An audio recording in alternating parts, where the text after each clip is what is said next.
Good morning, student.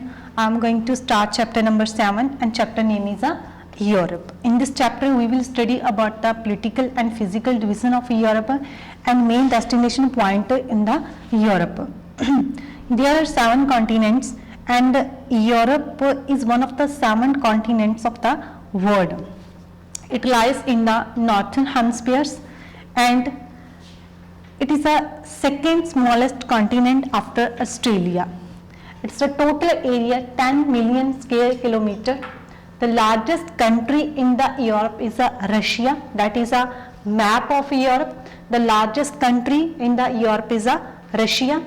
Then smallest country Vatican City, longest river Volga, largest freshwater lake Ladoga, and highest peak Mount Elbrus, and lowest point in the Europe Caspian Sea, that is a Caspian Sea.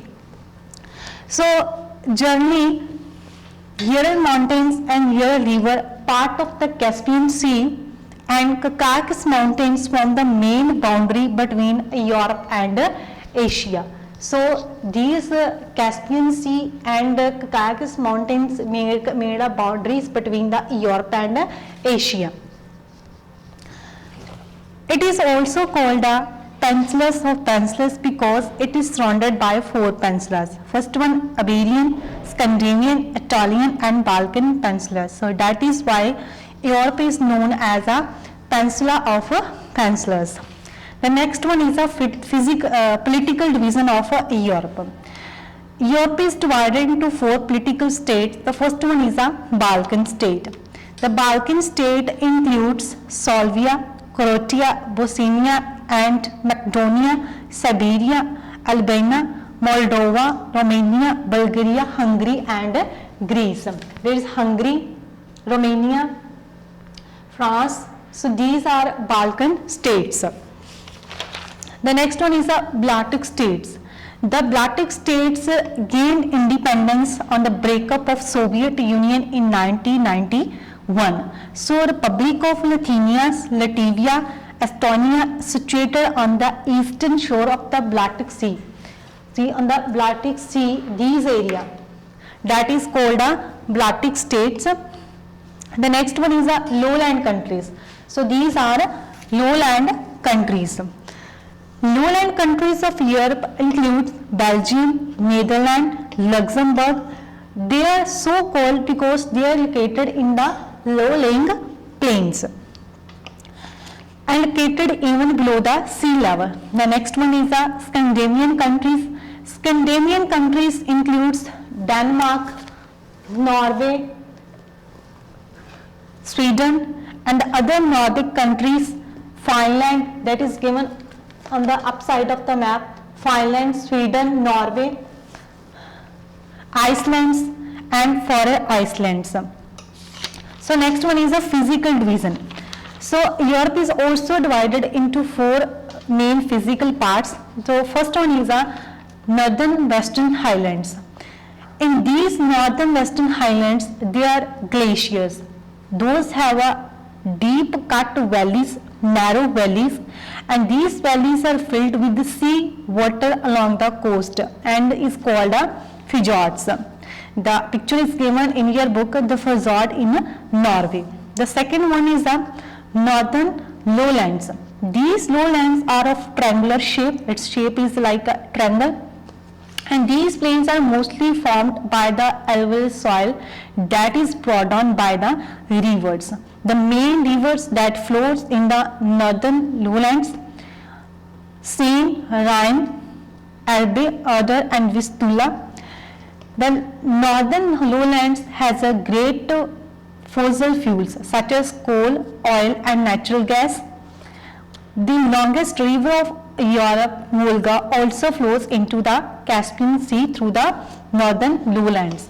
The next region is the central uplands. This region is mainly made up of mountains, hills and plateaus which are remains of old rocks, which are remaining part of the old rocks, and now their height is going to decrease by the erosion, denudation and weathering. The 2 major rivers also flow through the center uplands. First one is the Rhine and the Rhone. Danube, which is the second largest river in the Europe, also originate in the Black Forest mountain in the central uplands. The next one is the Alpine mountain system. The Alpine mountain system in Europe is a series of mountain, or we can say that a range of mountains, and mostly here Jungfold mountains are found. Highest point Mount Elbrus also found in the Caucasus mountains in the Alpine mountain system. Then at the certain places deposits by the rivers has created a large plains that are surrounded by the mountains and called intermonte plains. Then rivers and lakes, there is a table given in your chapter about the rivers that flows in the Europe, main rivers. So you have to observe the table and the main deltas that are formed by the rivers. So these rivers and lakes have a commercial usage for the Europe, and it also helps in transportation and for producing the hydroelectricity. The next one is a case studies. Tourism in Switzerland. Switzerland is a mountainous Central Europe country, and we can say that home to various lakes, villages and high peaks of Alps.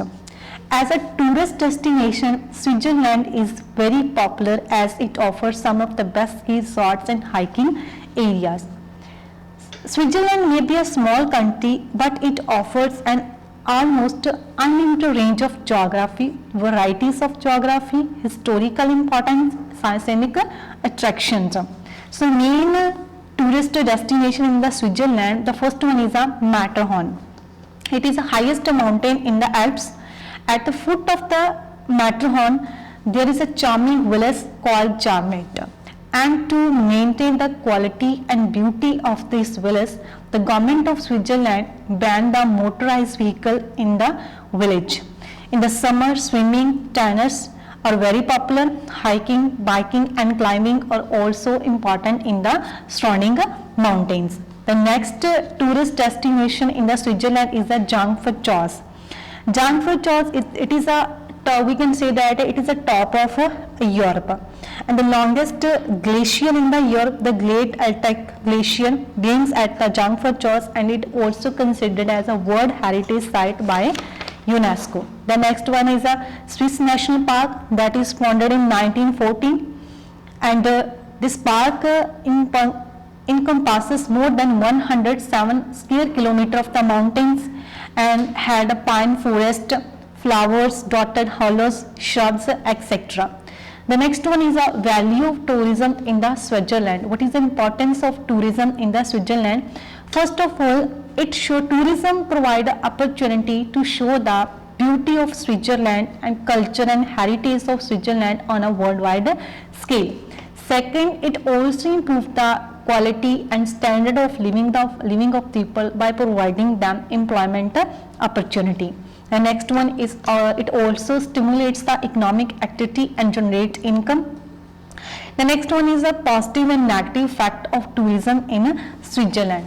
The first we will discuss about negative effects of tourism in Switzerland. First point is that due to the tourism, natural sources are depleted day by day in the Switzerland due to the increased population. The second thing, the fertility of land is also going to decrease. Then transportation and the problem of accommodation also create a problem of pollution and traffic. Animals are also disturbed. Wildlife are also disturbed due to the presence of excessive tourism industry in Switzerland. The next one is the positive factor. The positive factor of the tourism industry in the Switzerland that it provides the opportunity of employment opportunity to the large part of the population, and it also helps to bring the foreign exchange. It also stimulates the economic activity and the tourism industry. So in this chapter we have studied about the Europe physical and political divisions, then about the Switzerland as a tourist destination, the effects of a destination positive as well as negative impact. So on the page number 103 and page number 104, true, false and fill in the blanks are given. So it's your homework to read out the chapter in detail and write down the true false, fill in the blanks and one word in your notebooks. Thanks and have a nice day.